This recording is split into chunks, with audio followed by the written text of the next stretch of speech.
അവൽ പായസം ഉണ്ടാക്കാൻ വേണ്ടിയിട്ട് നമ്മൾ എടുത്തിരിക്കുന്നത് 1 കപ്പ് അവലാണ്. അത് നല്ല കട്ടിയുള്ള ടൈപ്പ് അവലാണ്.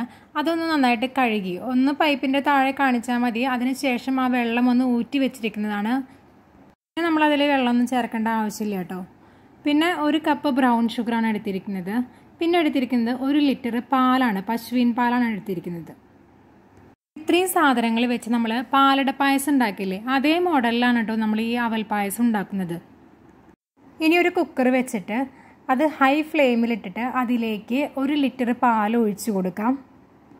ശേഷം 1 കപ്പ് ബ്രൗൺ ഷുഗർ കൂടി അതിലേക്ക് ആഡ് ചെയ്യാം.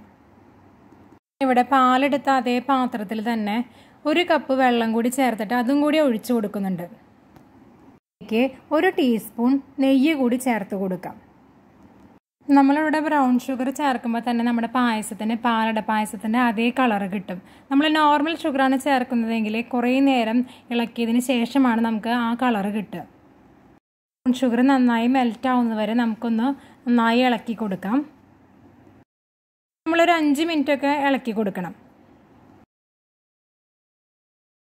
ഇപ്പോൾ നമ്മുടെ പഞ്ചസാര നന്നായിട്ട് മെൽറ്റായിട്ട് വന്നിട്ടുണ്ട്. ഇനി നമുക്ക് കുക്കർ അടച്ചു വയ്ക്കാം. ഞാനിവിടെ എടുത്തിരിക്കുന്നത് ഒരു 5 ലിറ്ററിൻ്റെ കുക്കറാണ്. പിന്നെ നമ്മൾ എടുത്തിരിക്കുന്നത് 1 ലിറ്റർ പാലാണ് ചേർത്തിട്ടുള്ളൂ. അതുകൊണ്ട് തന്നെ വിസിൽ വന്നാലും നമ്മുടെ പാല് പുറത്തേക്ക് ചീറ്റി പോകുകയൊന്നും ചെയ്യില്ല. കൂടുതൽ അളവ് പാലെടുക്കുന്നുണ്ടെങ്കിൽ കുറച്ചും കൂടി വലിയ കുക്കർ എടുക്കാൻ പ്രത്യേകം ശ്രദ്ധിച്ചോളൂ കേട്ടോ. 5 മിനിറ്റ് ഹൈ ഫ്ലെയിമിലും ബാക്കി 20 മിനിറ്റ് ലോ ഫ്ലെയിമിലാണ് കേട്ടോ നമ്മൾ വെക്കേണ്ടത്. നമ്മുടെ വിസിലൊക്കെ പോയതിന് ശേഷം നമുക്ക് കുക്കർ തുറന്ന് നോക്കാം. ഇപ്പോൾ നമുക്ക് കാണാം നമ്മുടെ പാലട പായസത്തിൻ്റെ കളറൊക്കെ നല്ല കറക്റ്റ് ആ പായസത്തിൻ്റെ കളറ് വന്നിട്ടുണ്ട്. നമ്മുടെ ക്യാമറയിൽ അത്ര ക്ലിയർ ആയിട്ടില്ല അത്. ഷുഗറിന് പകരം നമ്മൾ നോർമൽ ഷുഗറാണ് എടുക്കുന്നതെങ്കിൽ നമുക്ക് 20 മിനിറ്റിന് പകരം 40 മിനിറ്റ് വരെ വെയിറ്റ് ചെയ്യേണ്ടി വരും. ആ നല്ല പാലടയുടെ കളർ കിട്ടുള്ളൂ. ഇനി ഇതിലേക്ക് നമുക്ക് അവൽ കൂടി ചേർത്ത് കൊടുക്കാം. ഇനി ഒരു 10 മിനിറ്റ് ആ അവലൊന്ന് നന്നായി സോഫ്റ്റ് ആവുന്നവരെ നമുക്കൊന്ന് വെയിറ്റ് ചെയ്യാം. ഇപ്പോൾ പായസം നന്നായി തിളച്ചിട്ട് നന്നായി പാകമായിട്ടുണ്ട്. ഇപ്പോൾ നമ്മുടെ പായസം പാകമായിട്ടുണ്ട്. സാധാരണ നമ്മൾ പാലടയിൽ ഏലക്കായൊന്നും ചേർക്കാറില്ല. എനിക്ക് ഏലക്കായുടെ മണം നല്ല ഇഷ്ടമുള്ളത് കൊണ്ട് ഞങ്ങളിവിടെ ഏലക്കായൊന്ന് ചതച്ച് ചേർക്കുന്നുണ്ട്. ശരിക്കും നമ്മുടെ പാലട പായസത്തിൻ്റെ ടേസ്റ്റാണ് നമുക്ക് കിട്ടുന്നത്. 2 ഗുണങ്ങൾ ഇതുകൊണ്ടുണ്ട്.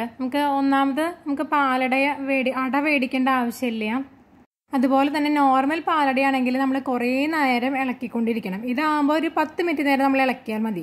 ഈ ഈസി പാൽപ്പായസം ഇഷ്ടമായെന്ന് വിചാരിക്കുന്നു. ഇഷ്ടപ്പെട്ടെങ്കിൽ വീഡിയോ ലൈക്ക് ചെയ്യാനും ഷെയർ ചെയ്യാനും ചാനൽ സബ്സ്ക്രൈബ് ചെയ്യാനും മറക്കരുത്. താങ്ക്